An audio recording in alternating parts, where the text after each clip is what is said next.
ക്രിസ്തുവേശുവിൽ ഏവർക്കും സ്നേഹവന്ദനം. ഫെബ്രുവരി 13 ഞായറാഴ്ചയിലേക്കുള്ള ധ്യാനം.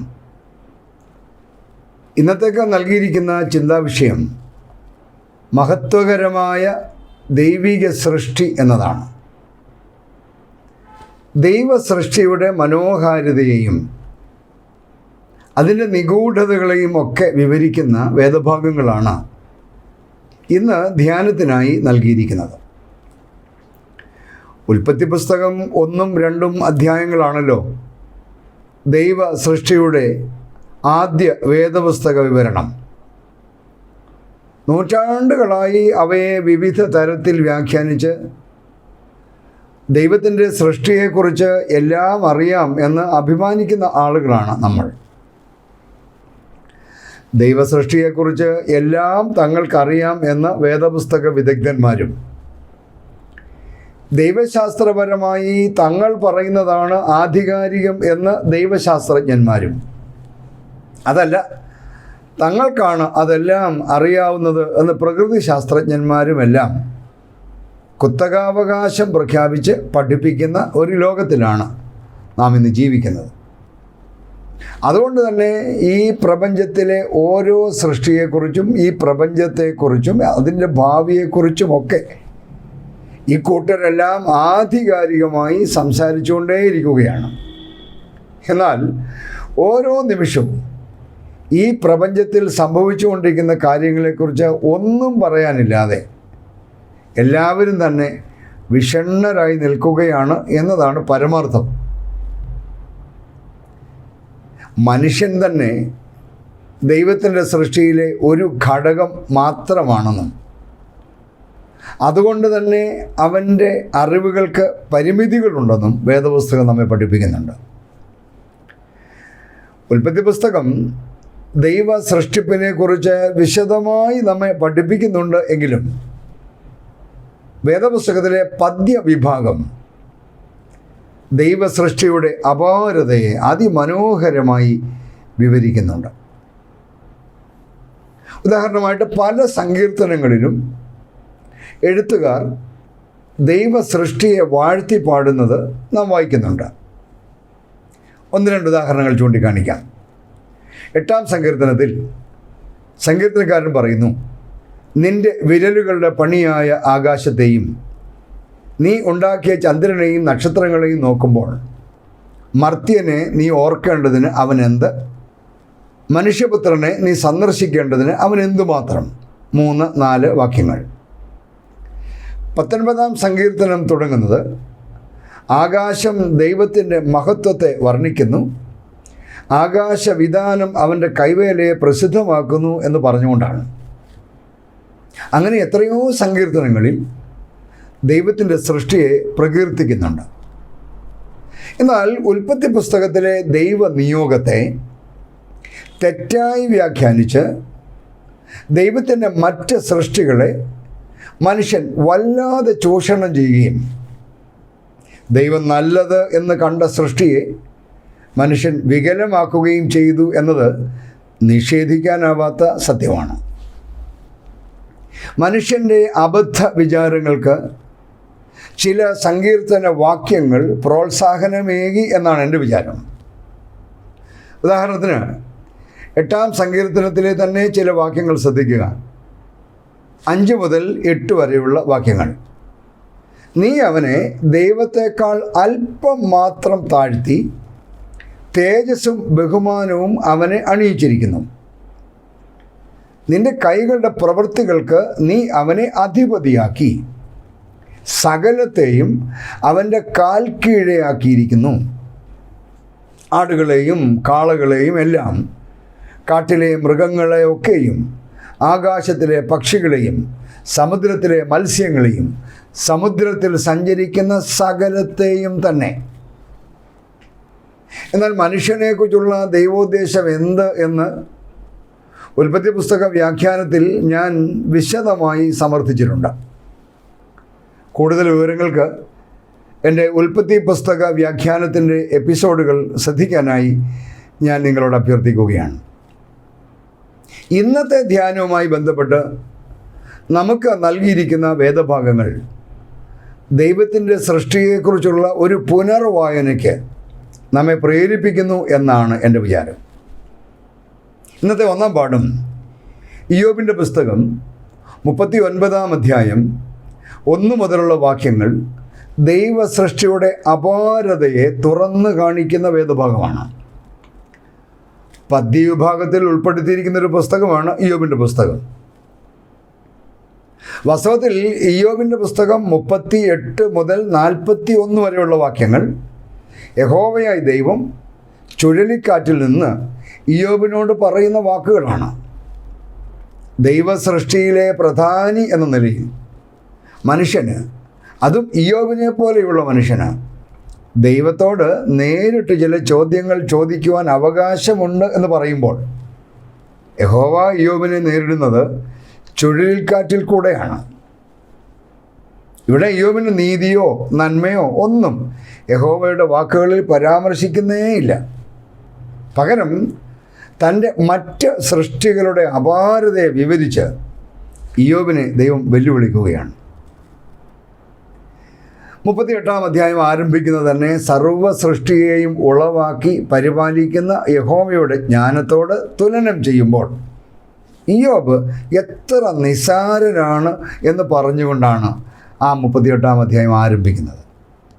അറിവില്ലാത്ത വാക്കുകളാൽ ആലോചനയെ ഇരുളാക്കുന്നവനിവനാർ എന്ന പ്രസക്തമായ ഒരു ചോദ്യത്തോടെയാണ് വാക്കുകൾ ആരംഭിക്കുന്നത്.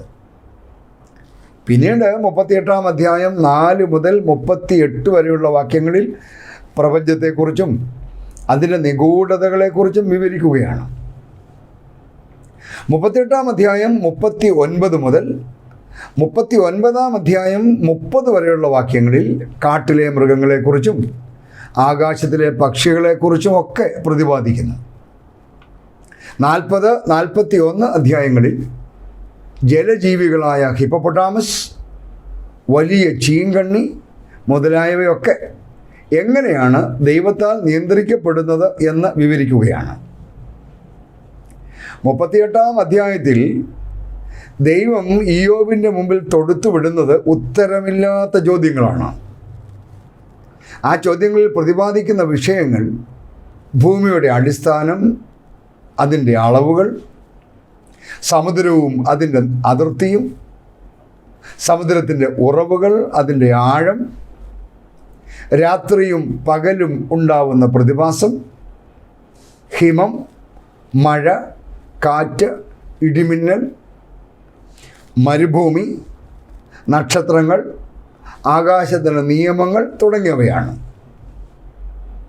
ശാസ്ത്രവും ശാസ്ത്രജ്ഞരും അവരുടെ നിരീക്ഷണ പരീക്ഷണങ്ങളും ഗവേഷകരും അവരുടെ ഗവേഷണങ്ങളും ഇക്കാലം അത്രയും കിണഞ്ഞു പരിശ്രമിച്ചിട്ടും ഇവിടെ പ്രതിപാദിക്കുന്ന ഏത് വിഷയത്തെക്കുറിച്ചാണ് ആത്യന്തികമായി ഒരു ഉത്തരം പറയാനുള്ളത് എന്നാലോചിച്ച് നോക്കൂ. ഇനി 39-ാം അധ്യായത്തിലേക്ക് വരുമ്പോൾ വിവിധ തരം മൃഗങ്ങളുടെ ലോകത്തെക്കുറിച്ചാണ് ചോദ്യങ്ങൾ. കാട്ടാടുകൾ, മാൻപേടകൾ, കാട്ടുകഴുത, കാട്ടുപോത്ത്, ഒട്ടകപ്പക്ഷി, കുതിര, പരുന്ത്, കഴുകൻ തുടങ്ങിയവയുടെ ജീവചക്രവും അവയുടെ ആവാസ വ്യവസ്ഥയുമൊക്കെയാണ് പ്രതിപാദ്യം. ഇവയെക്കുറിച്ചെല്ലാം അല്പമായി ആലോചിച്ചാൽ പോലും മനുഷ്യൻ എന്ന ദൈവ സൃഷ്ടിയുടെ നിസ്സാരത നമുക്ക് ബോധ്യമാകും. അത്തരം ഒരു ബോധ്യം ഉണ്ടാകുമ്പോൾ എല്ലാ സൃഷ്ടികളെയും അത്ഭുതത്തോടെ കാണാനും ആദരിക്കാനും നമുക്ക് കഴിയും. ഇന്നത്തെ രണ്ടാം പാഠത്തിൽ കൊരിന്ത്യർക്ക് എഴുതിയ 1-ാം ലേഖനം 15-ാം അധ്യായം 35 മുതലുള്ള വാക്യങ്ങളിൽ വിശുദ്ധ പൗലോസ് മനുഷ്യ ശരീരത്തിൻ്റെ ഉയർപ്പിനെക്കുറിച്ച് പറയുമ്പോൾ ദൈവത്തിൻ്റെ സൃഷ്ടിയിലെ വൈവിധ്യത്തെക്കുറിച്ച് പറയുന്നത് തന്നെ വളരെ ഹൃദ്യമായ ഒരു വിവരണമാണല്ലോ.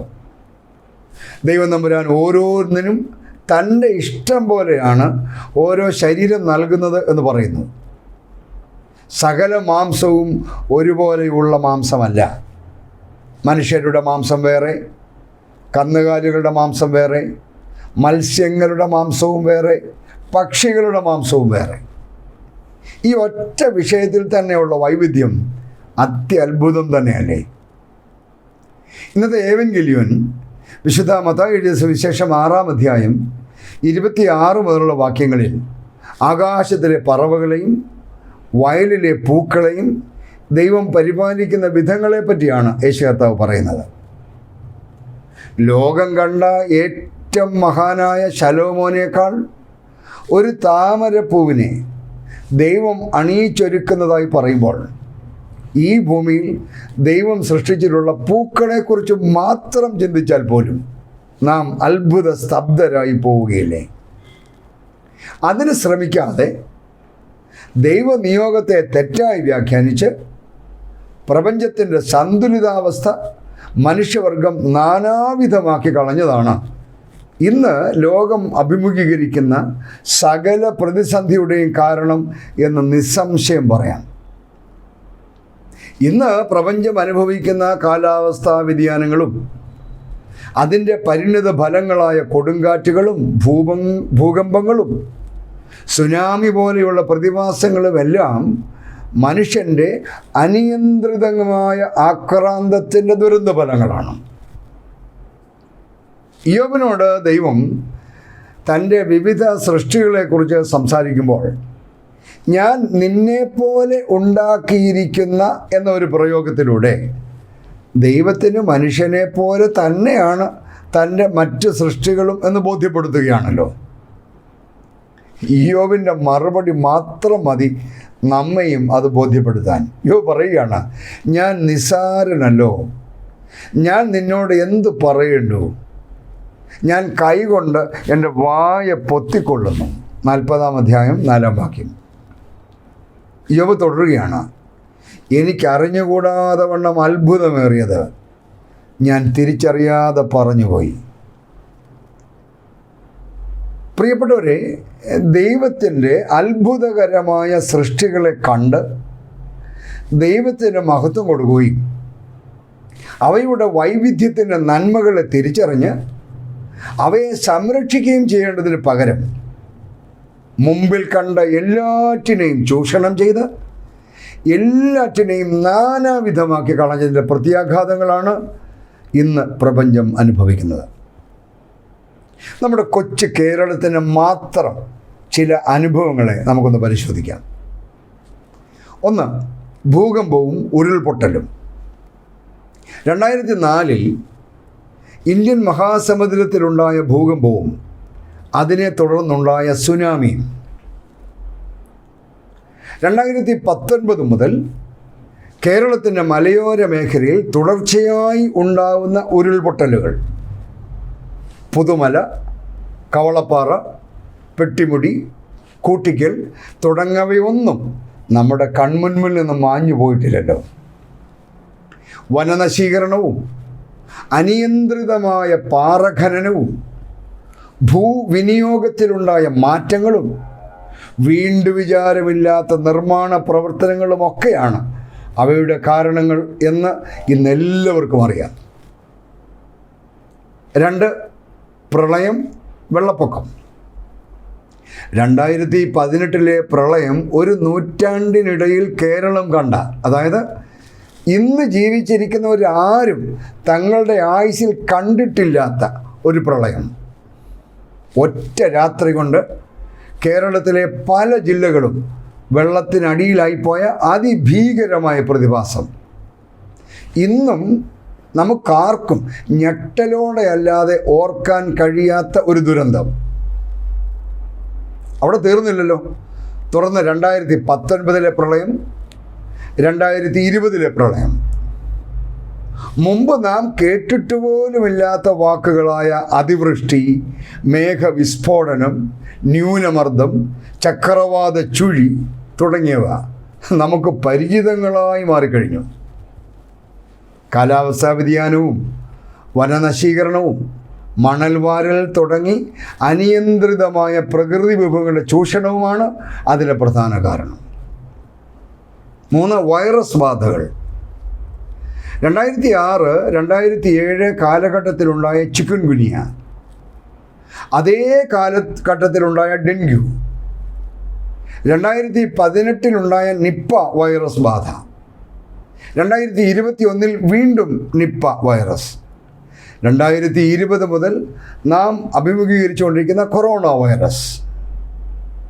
വൈറസുകൾ പ്രതിവിധിയില്ലാത്തവയും അടിക്കടി ജനിതക മാറ്റം സംഭവിക്കുന്നതുമായ മഹാമാരികളാണ്. അവയ്ക്ക് ആകർഷകങ്ങളായ പേരുകൾ നൽകാനല്ലാതെ ഒന്നിനും കഴിയാതെ പകച്ചു നിൽക്കുകയാണ് ആധുനിക ലോകം. അതിപ്രാചീന കാലങ്ങളായി ഭൂമി സംഭരിച്ചു വച്ചിരുന്ന ജൈവ അവശിഷ്ടങ്ങളുടെ, അതായത് ഫോസിൽസിൻ്റെ നശീകരണമാണ് ഇതിൻ്റെയൊക്കെ പ്രധാന കാരണം എന്ന് വിദഗ്ധന്മാർ അഭിപ്രായപ്പെടുന്നു. 4. വന്യമൃഗങ്ങളുടെ കാടിറങ്ങൽ. കാട്ടാനക്കൂട്ടവും കടുവയും പുലിയും കാട്ടുപന്നിയും നാടിറങ്ങി മനുഷ്യൻ്റെ സ്വസ്ഥത നശിപ്പിക്കാൻ തുടങ്ങിയിരിക്കുന്നു. വനനശീകരണവും ജൈവ സമ്പത്തിൻ്റെ ചൂഷണവും ജലസ്രോതസ്സുകൾ വറ്റി വരണ്ടതും വന്യമൃഗങ്ങളുടെ ആവാസ വ്യവസ്ഥയിലേക്കുള്ള മനുഷ്യൻ്റെ കടന്നുകയറ്റവുമാണ് അതിൻ്റെ കാരണം എന്ന് പറയേണ്ടതില്ലല്ലോ. പ്രിയപ്പെട്ടവരെ, ചുരുക്കത്തിൽ ഇന്ന് പ്രപഞ്ചം അനുഭവിക്കുന്ന എല്ലാ താളപ്പിഴകളുടെയും കാരണം മനുഷ്യവർഗമാണ് എന്ന ഒരു തിരിച്ചറിവാണ് നമുക്കുണ്ടാവേണ്ടത്. യോബ് പറയും പോലെ, എനിക്ക് അറിഞ്ഞുകൂടാതെ വണ്ണം അത്ഭുതമേറിയത് ഞാൻ തിരിച്ചറിയാതെ ചെയ്തു പോയി എന്ന് ഏറ്റുപറയുകയും ഒരു മടങ്ങിപ്പോക്കിന് മനുഷ്യൻ തയ്യാറാവുകയും ചെയ്തില്ലെങ്കിൽ പുതിയ പുതിയ പ്രതിഭാസങ്ങൾ കൊണ്ടും പുതിയ പുതിയ സൂക്ഷ്മ ജീവികൾ കൊണ്ടും മനുഷ്യന് പൊറുതിമുട്ടും എന്ന കാര്യത്തിൽ തർക്കമില്ല. അതുകൊണ്ട് ദൈവം അതിമനോഹരമായി സൃഷ്ടിച്ച, ദൈവം നല്ലത് എന്ന് സ്വയം വിലയിരുത്തിയ ഈ പ്രപഞ്ചത്തെ, ദൈവം അതിമനോഹരമായി അണിയിച്ചൊരുക്കിയ ഈ അധിവാസ ലോകത്തെ, അതിന് നന്മയൊട്ടും ചോരാതെ പരിരക്ഷിച്ച് നിർത്താനുള്ള വലിയ ഉത്തരവാദിത്വമാണ് നമുക്ക് ഓരോരുത്തർക്കുമുള്ളത് എന്ന് ഞാൻ ഓർമ്മിപ്പിക്കട്ടെ. ദൈവത്തിൻ്റെ സൃഷ്ടി എനിക്ക് അറിഞ്ഞുകൂടാതെ വണ്ണം അത്ഭുതമേറിയത് എന്ന് നാം തിരിച്ചറിയാതെ ചെയ്തു പോയ തെറ്റുകൾ ദൈവത്തോടേറ്റു പറയുകയും ദൈവ സൃഷ്ടിയുടെ മഹത്വത്തെ കൺകുളിർക്ക കണ്ട് സൃഷ്ടിതാവിനെ മഹത്വപ്പെടുത്തി ജീവിക്കാൻ നമുക്കൊരുമിച്ച് പ്രതിജ്ഞ എടുക്കുകയും ചെയ്യാം. അതിന് സർവശക്തൻ നമ്മെ സഹായിക്കട്ടെ. Thank you. God bless you all. P.P. Thomas Sachin.